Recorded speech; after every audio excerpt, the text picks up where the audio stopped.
आज की मेरी प्रेस कॉन्फ्रेंस की शुरुआत में रामचरितमानस के बालकांड की चौपाई, जो कि आज के दौर में बहुत रिलेवेंट है, उस चौपाई की पंक्तियों से शुरू करना चाहूंगा।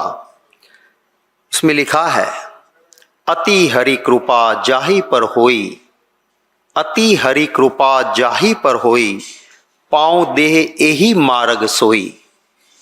माने जिसके ऊपर ईश्वर की बहुत कृपा होती है वही नेकी के रास्ते, सही रास्ते या धर्म के रास्ते चल सकता है।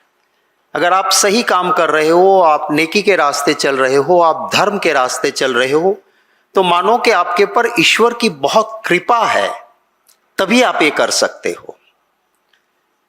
राम मंदिर की चंदा चोरी ने साबित कर दिया कि ट्रस्ट को अपने दिमाग से निकाल के बनाने वाले प्रधानमंत्री जी या जिनको वहां मंदिर में लगाया, उनमें से किसी के ऊपर भगवान की कृपा नहीं थी। क्योंकि भगवान की कृपा होती तो चोरी नहीं करते, वो सत्य के रास्ते, धर्म के रास्ते, नेकी के रास्ते चलते। पर ये जो हुआ, इसका मतलब साफ है कि इन लोगों के ऊपर भगवान की कृपा नहीं थी, इसीलिए ये चंदा चोरी हुई है।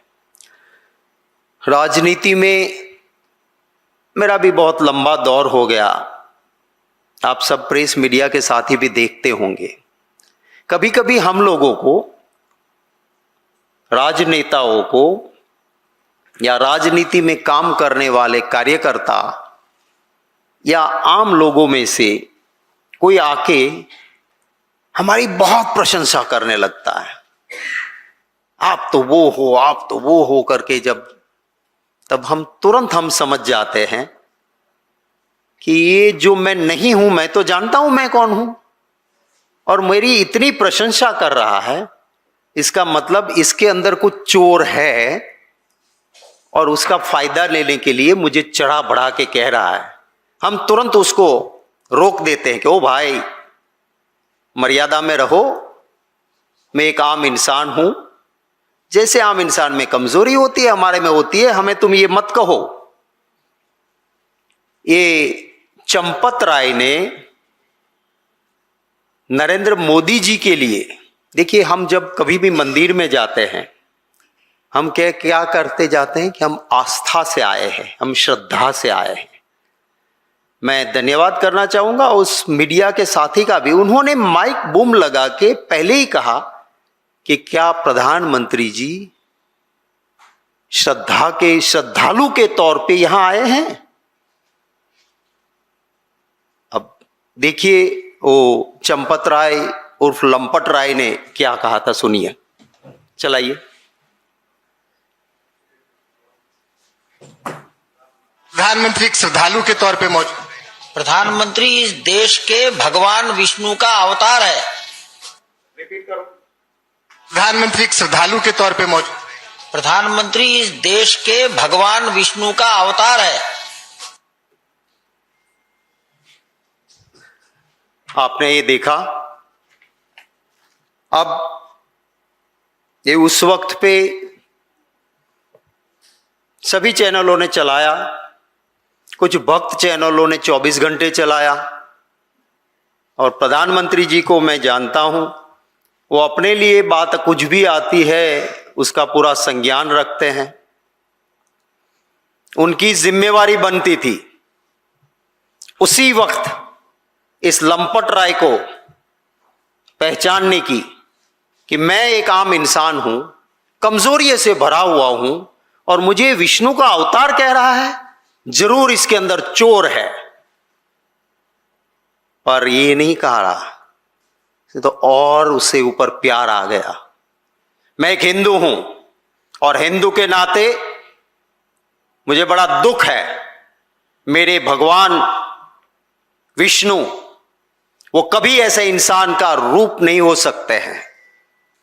और अगर शासक को आप भगवान कहना चाहते हो तो कुछ शासक ऐसे भी हुए जिन्होंने रावण भी शासक था और भी ऐसे शासक हुए जिन्होंने लूटफाट मचाई, तो क्या हर शासक को विष्णु का अवतार कह सकते हैं हम?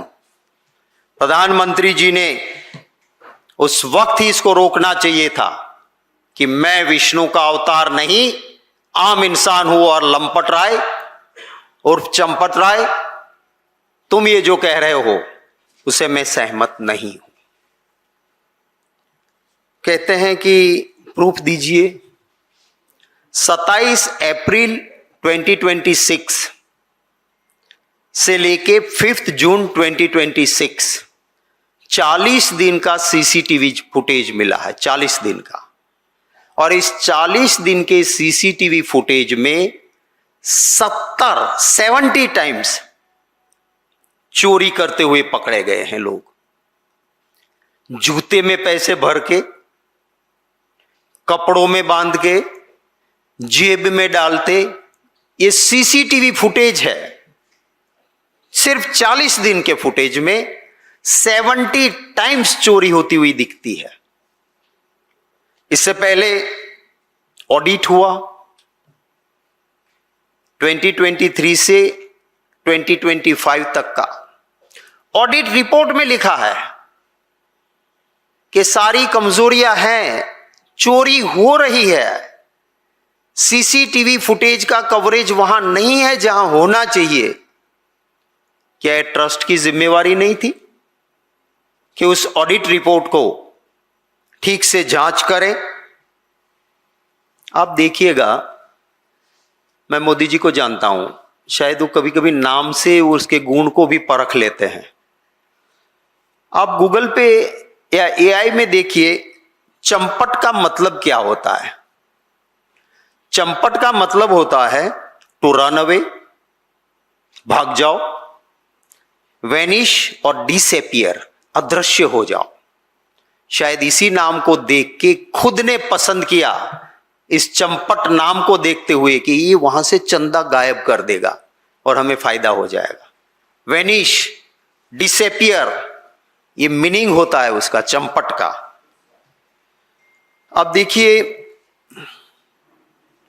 कोई भी एक शुरुआत होती है एक चिंगारी से, अगर आप उसको उसी वक्त बुझा दो, बड़ी आग नहीं लगती है।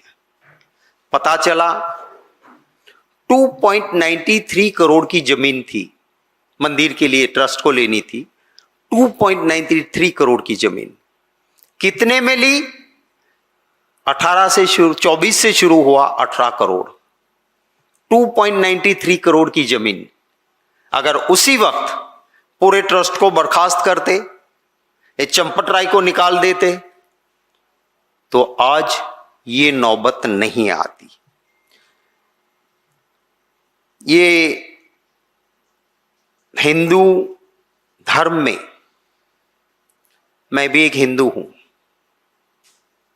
हिंदू धर्म में या सनातन में कहते हैं कि शंकराचार्य जी महाराज, वो हमारे आखिरी, उनका आदेश वो आखिरी रहता है।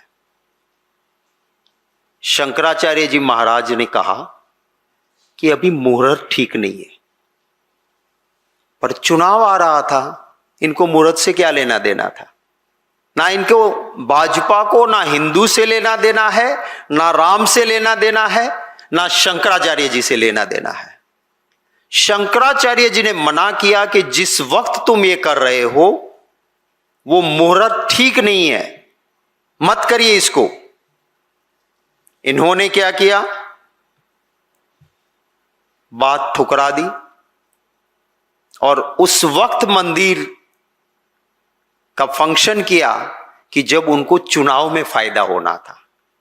माने भगवान का, मैं रोज मेरे भगवान को प्रार्थना करता हूं, भगवान श्री राम को याद करता हूं, मैं मेरी कुल देवी मां की पूजा करता हूं, मेरे इष्ट देव की आराधना करता हूं, पर मेरे भगवान को मैं राजनीति में वोट बटोरने के लिए या नोट बटोरने के लिए मैं मेरे देवी देवता या भगवान का उपयोग नहीं करता हूं। ये भाजपा वाले और खासकर आज के दौर में जो बैठे हैं, वो सिर्फ और सिर्फ भगवान के नाम पे अपनी रोटी सेकते हैं। कुछ लोगों ने उस वक्त भी कहा, पहले शंकराचार्य जी ने भी मना किया, कोई नहीं गए वहां, एक भी शंकराचार्य जी, पर इनको सिर्फ राजनीति करनी थी। कुछ लोग सोशल मीडिया में उस वक्त भी लिखते थे कि काला तो कन्हैया होता है। भगवान श्री राम फेयर स्किन थी, उसकी जो चेहरे पे तेज था, उसकी जो स्किन थी वो फेयर थी, काले नहीं थे। तो लोग उस वक्त भी सवाल करते थे कि मूर्ति काली क्यों बनाई। कुछ लोग ये भी कहते थे कि राम का मंदिर कहीं पर भी, हर गांव में राम का मंदिर है, वहां जाएंगे वहां राम दरबार होता है। माने भगवान श्री राम, सीता मैया, पूरा राम दरबार वो रहता है, परिवार रहता है। शायद मोदी जी ने छोड़ा तो इसके मतलब ये तो नहीं कि वहां मंदिर में आप राम दरबार नहीं रखो।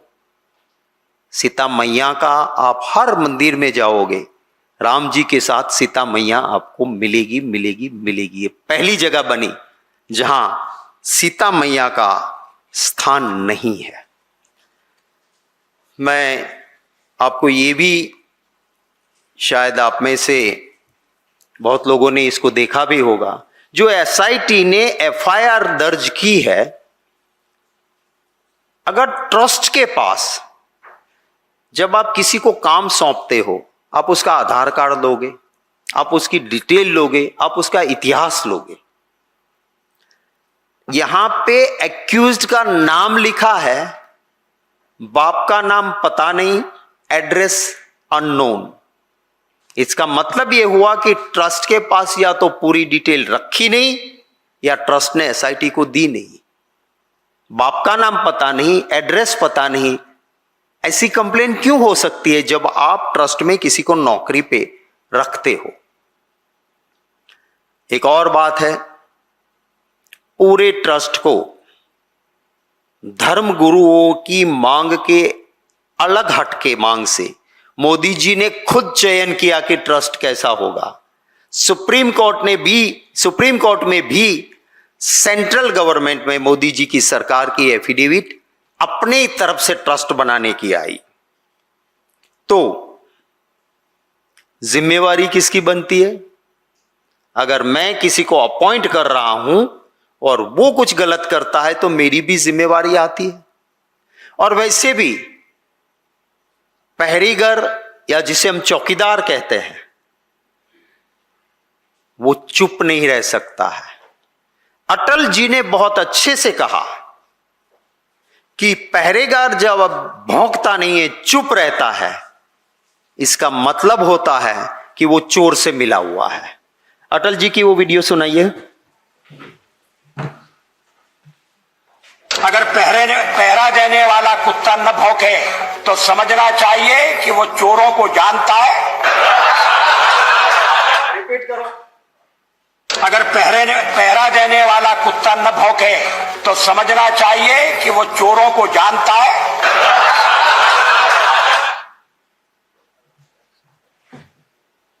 देखो, मैं किसी को कुत्ता नहीं कह रहा हूं, पर पहरेदार जिसकी चौकीदारी की जिम्मेवारी है, अटल जी कहते हैं कि वो अगर भौंकता नहीं है तो समझ लो कि वो चोरों को पहचानता है, उसे मिली भगत है। इधर जो चौकीदार है, मैं नहीं कहूंगा भौंकता नहीं है, पर मैं कहता हूं क्यों चुप रहता है, क्यों अभी तक बोलता नहीं है। ये जो कुछ इतना हुआ है उसके लिए बोलना चाहिए। अरे राम मंदिर किसी के बाप का नहीं है, सबका अधिकार है। हर श्रद्धावान व्यक्ति का ये श्रद्धा का प्रतीक है राम। और उस भगवान श्री राम के मंदिर से चंदा चोरी करने के बाद ये कहते हैं अभी भी पुलिस भी मिली हुई है। अब कहते हैं कि चंपट राय ने चाबी ड्राइवर को देके रखी थी। अरे क्या एक चाबी कोई ड्राइवर को देके रखता है? और अगर वो रखा है, दिया है चाबी, तो उसको जेल में तुरंत डालना चाहिए। ये तुम्हारी जिम्मेवारी थी।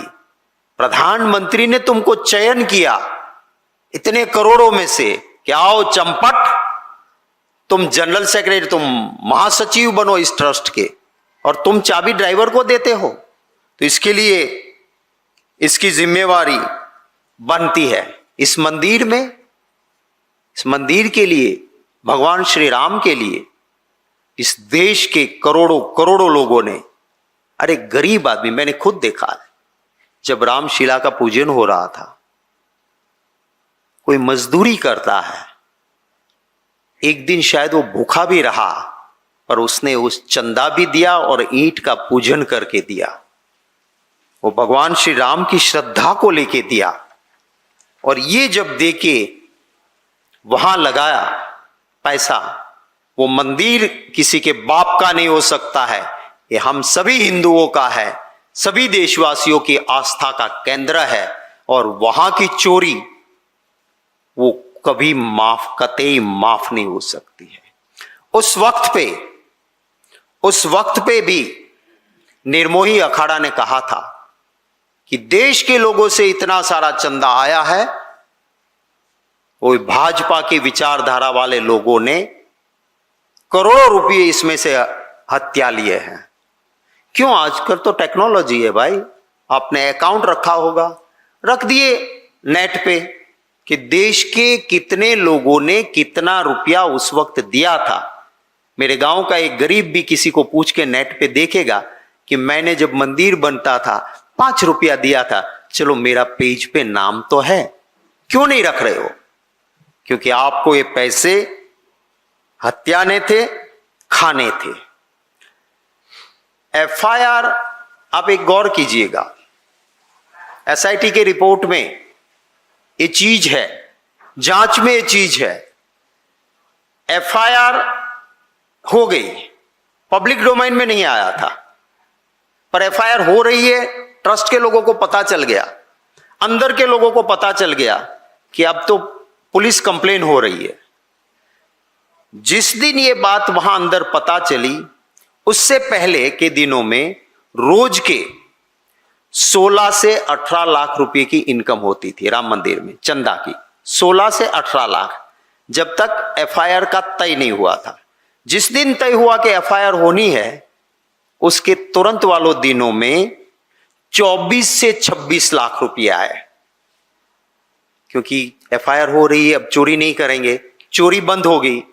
15 से 16 लाख हर दिन आते थे, वो सीधे बढ़ के 24 से 26 लाख हो गए। इट मीन्स रोज के 10 लाख रुपये आते थे चोरी के। 26 लाख आए, दिखाए 14 लाख, 16 लाख आए, दिखाए उन्होंने 22-24 लाख। तो 10 लाख रुपए की रोज चोरी, एवरी डे 10 लाख की चोरी। और ये एसआईटी की जांच में सामने आया है, ये कोई मेरा आरोप नहीं है, एसआईटी के रिपोर्ट में। हां, उसके बाद देशवासियों को पता चला कि जब तक ये ट्रस्ट बैठा है, मैं भगवान राम के नाम पे कुछ दूंगा तो ये चोर खा जाएंगे। तो अभी तो यात्री भी कम हुए, दान भी कम हुआ। पर वो दिन का जो रिपोर्ट है एसआईटी के पास, ये सच्चाई है, उसको देखना होगा। इस मंदिर के पुराने महंत थे महंत लालदास जी। महंत लालदास जी मंदिर के महंत थे, मेन पुजारी थे इस मंदिर के। इनका उस वक्त पे जब भाजपा रथ यात्रा निकाल रही थी, तब महंत जी ने कहा कि इसको धर्म स्थान रहने दो, इसे राजनीति का अखाड़ा मत बनाओ। उस महंत लालदास जी को वहां से निकाल दिया गया। और आपको पता होना चाहिए कि बाद में इस महंत लालदास जी का मर्डर हो गया। जैसे गुजरात में हरेन पंड्या को पहले विधायक के पद से हटाया, फिर उसकी हत्या हो गई, उसी तरह महंत लालदास जी को मेन पुजारी से हटाया गया और बाद में उसकी हत्या हो गई। तो ये धर्म के आड़ में एक बहुत बड़ा क्रिमिनल माइंड जो चल रहा है।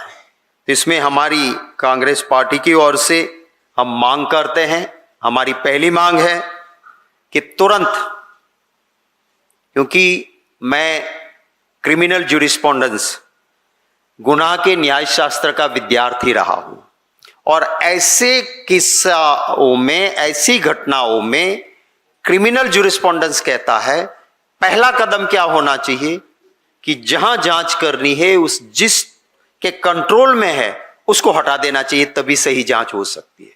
सो फर्स्ट स्टेप, सही जांच के लिए पूरे ट्रस्ट को बर्खास्त करो, यह हमारी पहली मांग है। हमारी दूसरी मांग है कि ट्रस्ट बर्खास्त होगा, उसके बाद क्या? तो सभी शंकराचार्य जी महाराज,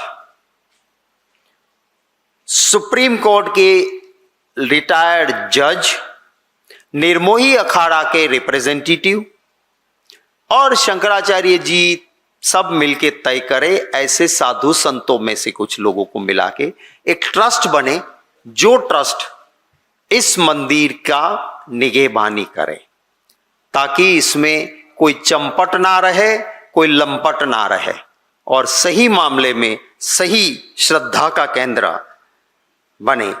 चंपट राय की तुरंत अरेस्ट होनी चाहिए, अभी भी वो बाहर घूम रहा है। और अगर वो कह रहा है कि चाबी ड्राइवर के पास रहती थी, तब तो और सबूत की जरूरत ही नहीं है। जो काम तुम्हें देखना था वो चाबी अगर अब तुम तुम्हारे ड्राइवर को देते हो, तब तो तुम सीधा ही हो गया कि तुम अंदर। तो इसकी तुरंत अरेस्ट होनी चाहिए। सुप्रीम कोर्ट की सीधी निगहबानी में इसकी सीबीआई या सुप्रीम कोर्ट के द्वारा गठित एसआईटी के जरिए under the supervision of the supreme court इसकी जांच होनी चाहिए। मोदी जी, एक और मांग है कि मोदी जी देश की जनता की माफी मांगे कि उनकी गलती थी कि साधु संतों की बजाय चंपट राय को और मेरे चहीते लोगों को ट्रस्ट में लगाया, वो मेरी गलती थी। और आखिरी मांग है कि मोदी जी देश की जनता को बताएं कि उन्हें विष्णु भगवान का अवतार चंपट राय ने कह के हिंदू समाज की भावना का अपमान किया है और इसके लिए मैं माफी मांगता हूं। आम इंसानों की तरह कमजोरियों के साथ जीने वाला मैं एक इंसान हूं और भगवान विष्णु का अवतार नहीं हूं। मुझे यह कहा गया और आज तक मैं चुप रहा, इसके लिए भी देश की जनता की माफी मांगता हूं। ये हमारी मांगे हैं।